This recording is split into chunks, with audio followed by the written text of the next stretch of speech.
Bueno, muy buenas tardes. Este es el espacio de Analógicas 3 de sexto cuarta la división. Bueno, ya nos conocimos el primer día de clases, estuvimos charlando, después bueno, por esta situación de aislamiento obligatorio y preventivo tenemos que seguir las clases de esta manera. Nosotros mandamos un apunte sobre un tema que se llama filtros y bueno, hoy tengo acá este pizarrón que les preparé para empezar a explicar la teoría. El tema es filtros pasivos, que es la primera unidad de la materia. ¿Por qué se llaman pasivos? Bueno, todo lo que es pasivo, como lo habíamos dicho el primer día que charlamos, me acuerdo que les dije que filtros pasivos era cuando no tenía ningún circuito integrado y eran todos componentes como resistencias, capacitores. Y no tenía nada que requiera una alimentación previa, como un transistor, por ejemplo. Cuando era un circuito transistorizado era discreto y cuando era con integrado era integrado, ¿no? Como la palabra lo dice. Pero en este caso nosotros arrancamos con filtros pasivos y en este caso pasivos son porque llevan capacitor y resistencia y nada más.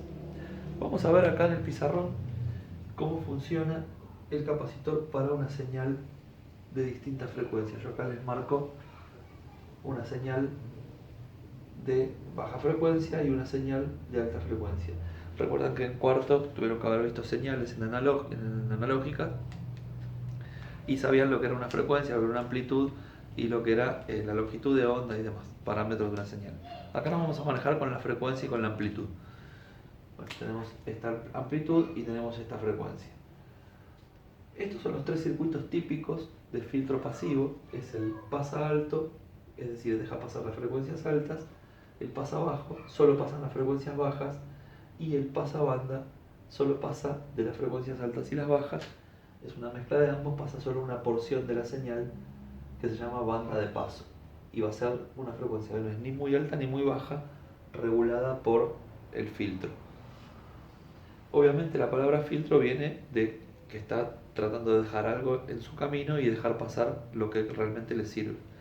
¿Cómo sucede eso? Bueno, gracias a este componente que es el capacitor. Como ustedes saben, los capacitores tienen una resistencia interna que se puede calcular y se llama reactancia capacitiva. Esa reactancia capacitiva tiene una forma de calcular, se simboliza con la letra XC y se calcula como 1 sobre 2 por pi, que sería 6,28, pues 2 por 3,14, por la frecuencia a la que va a trabajar ese capacitor, por la capacidad en faradios. Si es un capacitor de 10 microfaradios, seguramente en este lugar de la fórmula va a ir un 10 por 10 a la menos 6 faradios. Se va a multiplicar por 6,28 y la frecuencia en Hz que ustedes quieran que ese capacitor trabaje. Si la frecuencia es 10 Hz, acá va un 10. Si la frecuencia es 10 kHz, acá va a ir un 10 por 10 a la 3 o un 10.000.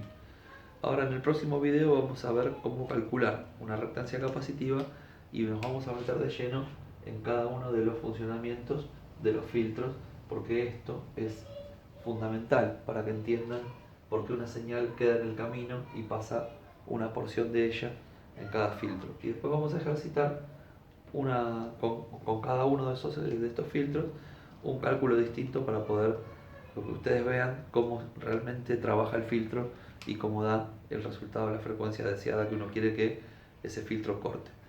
Bueno, seguimos en otro videito explicando cómo funcionan los filtros y cómo funciona el capacitor.